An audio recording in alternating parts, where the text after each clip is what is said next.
ძალიან საინტერესო, თუმცა ცოტა პრობლემატური მდებარეობა არის მარსის სასწორში. ძალიან გავს მარსი კუროსთვის დამახასიათებელ ენერგიას, ანუ ვენერას სამფლობელოში როცა ხვდება მარსი, ვენერას ენერგეტიკა სასწორში ხო ცოტა განსხვავდება თვითონ მარსიანული პრინციპისაგან, ხო მაგიტომ ვიძახით ხოლმე რომ თავად კარგი მარსი არ არის. სასწორი ეს არის ბალანსი, ეს არის შეთანხმება და არა ბრძოლა.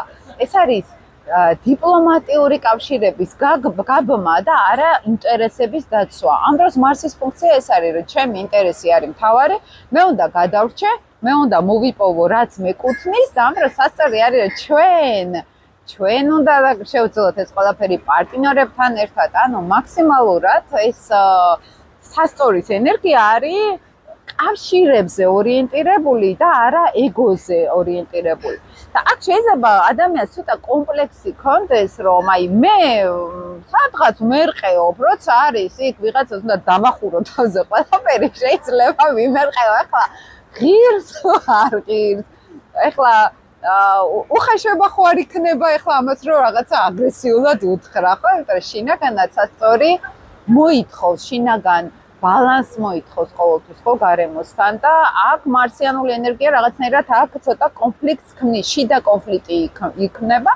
ამიტომ თქვენ თუ დაკვირვები ხართ, ვინც კარგად ერკვევით ასტროლოგიაში, ძალიან მარტივი არის შევხედოთ ადამიანებს მარსის სასწორში ვისაც ყავს. ანუ მოდი მე 7 სახლში ესეც რო ავიღოთ, როდესაც ჩხუბობენ ძალიან დიპლომატიურად, სასამართლოზე გეგონება თავი.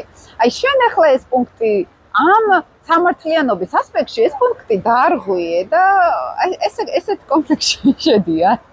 ესე რო თქვა ადამიანებთან.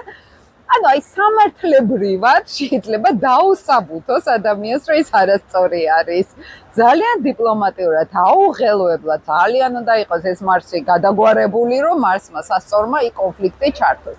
როგორც მარს კუროს არ უყვარს კონფლიქტი ითმენს სასწორი უფრო აი ვერ წყვეტს ჩავერიო თუ არ ჩავერიო ვაწყენინო თუ არ ვაწყენინო მაგრამ თუ გადაწყვეტს მანდ უკვე მიდის ორ სკამზე ჯდომა ანუ მანდ მარსი ვერც საერთოდ არ აინტერესებს ახლა ვინ არის მართალი ვინ არის ესე ფიქრობს და მორჩა იძახით მარსის სასწორი დაიწყებს იქ მერყეობას უკვე რომ მოდი რა ისე შევთანხმდეთ რომ ორივე მართლები ვიყოთ და დაიწყებს იქ ძიებას და ეს დიპლომატიური ჟესტიკულაციაც რომ იქნებ მოდი შენ ახლა ამას და ამას არ ღვევ ეს არის შეთანხმებისკენ კიდე გადადგმული ნაბიჯი ესე რომ თქვა ხო რაღაცნაირად ენერგიას დებენ იქნებ ცოტა აი ის წითელი